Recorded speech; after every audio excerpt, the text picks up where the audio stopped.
Hi everybody, welcome to Creative Pouring by Cheryl. I'm Cheryl. Today I'm going to do this little heart mold. I'm going to go ahead and put mica on it, and then I'm going to put it in a different mold just to see how pretty it's going to look. So let's get started on doing the chameleon powders on it. We're going to get a few colors picked out. I've got this purple, golden, or purple, red, and I can't even read it.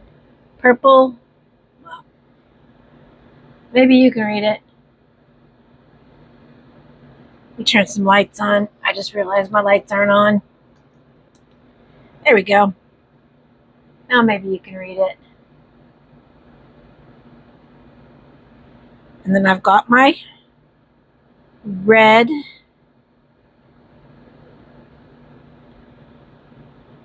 I've got a few other colors I'm going to use. But I'm going to go ahead and start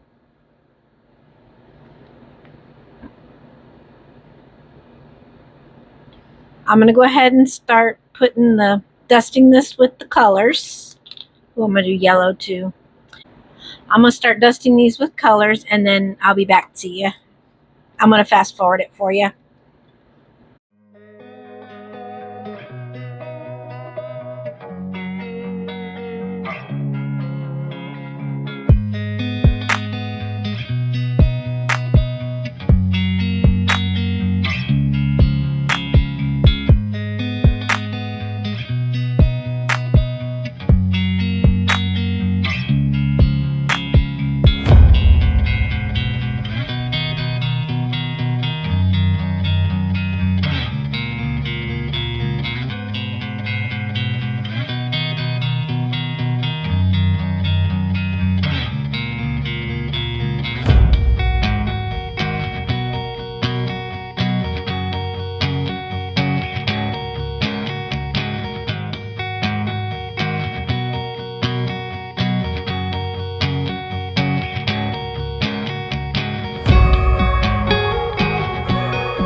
All right, I've got that all done.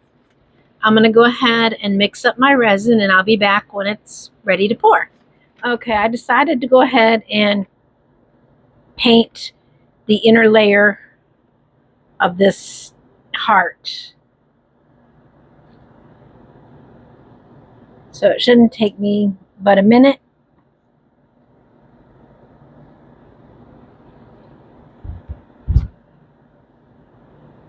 With the purple color.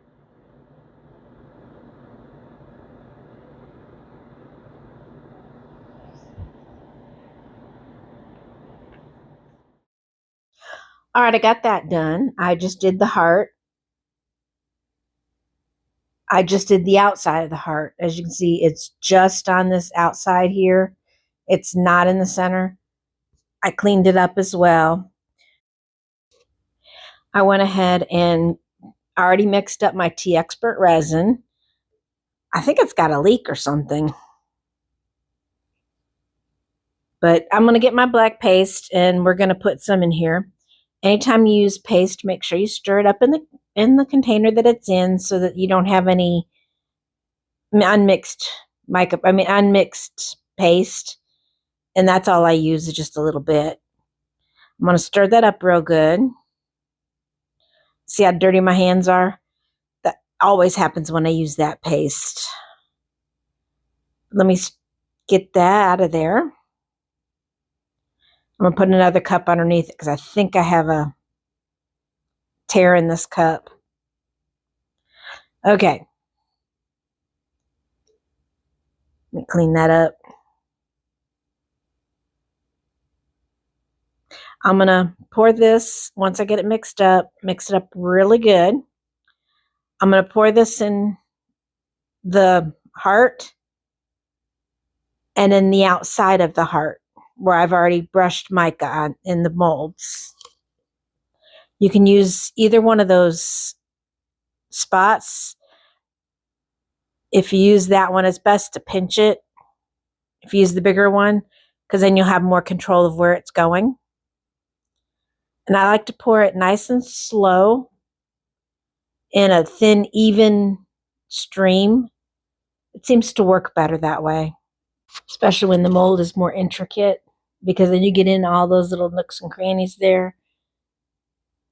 You just got to go really slow when you're pouring it and let it flow. And all I'm doing in this one is just pouring the outside rim so that that chameleon powder will pop. And I'm pouring it nice and slow so that way hopefully I won't have any bubbles. I'll be back when this is cured for the next step. I'm back. I'm going to go ahead and demold this. I had a little issue where it tilted. It didn't stay flat when it cured, but that's not going to be an issue because it's going to be laying down in the bottom of this mold here. So it'll be all right. All right, we ready to see this? Well, that turned out pretty. Let me clean it up a little bit around here. Okay, that took me a minute to get cleaned up. But we got our resin right here. It's our Teexpert resin. I'm going to go ahead and pour this first layer. This is going to take a couple layers to do, so. And I found some bubbles, so I'm going to pop them.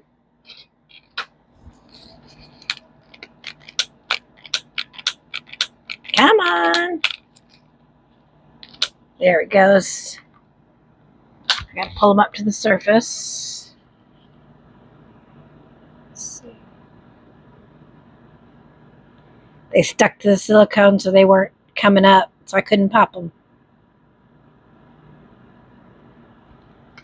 Now let's try. Oh, ha! Did you see that? I turned it on. I didn't even put it down there, and it popped. They knew what was coming for them. All right, let's go ahead and place this down, face down. Make sure there's no bubbles trapped under it.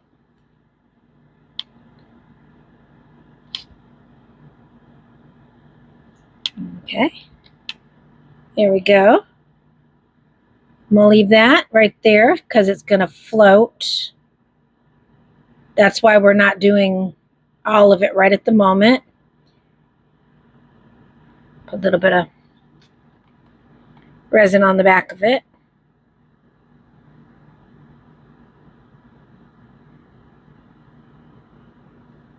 So hopefully it'll hold it down.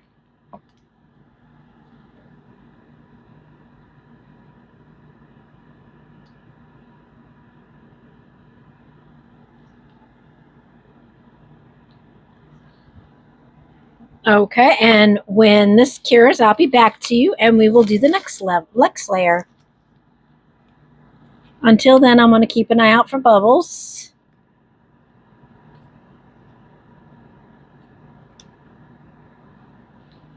And we'll see you when it gets cured. What I've decided to do is put a tattoo right there in the center of that heart. Always take the protective part off first, because if you don't, you're going to not, it's not going to stick on there. And then I'll get some water.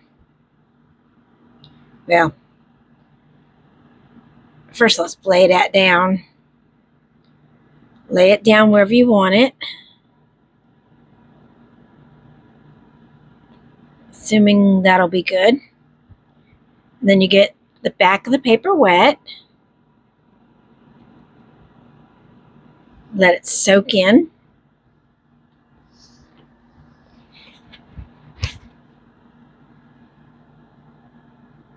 I just gently move it a little bit, see if it'll peel off. Not push hard, because it's got to last for a minute before it'll start slipping. As soon as the paper starts to slip, well, maybe it's not going to slip. There you go. See how it came off nice and pretty? And I'm just going to pat it dry.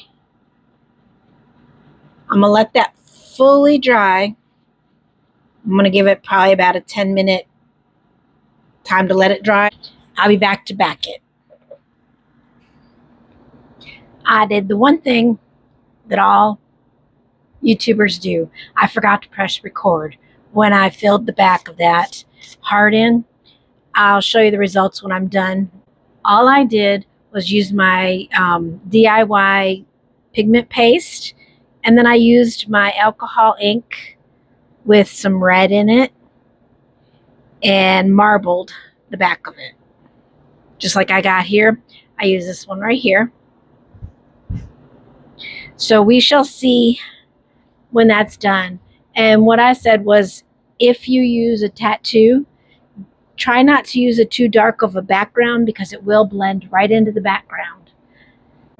So that's why I went ahead and put white with a marbling effect on the back of it, so the tattoo would show up. Okay, I'll be back when everything's ready to demold. We'll see you then. All right, that's been cured. Let me go ahead and I'll unmold this one first. Ooh, look at that marbling. That looks so pretty. Okay, I had a little bit of overspill right here, but I'll clean it up. It got a little, it was, yeah, I know what I'm trying to say. I'll clean that up real quick, but ooh, that turned out beautiful. Look at that. Better than I thought it would. That tattoo just sets it off. And that marbling behind it. Wow, it looks 3D down in there, doesn't it? Wow. Well, thanks for watching. I appreciate each and every one of you. Thank you to my subscribers. Thank you to everyone that's given me a like or bought me a coffee. I appreciate each and every one of you. Thank you so much for watching. And don't forget to hit that like button. Hit that subscribe button.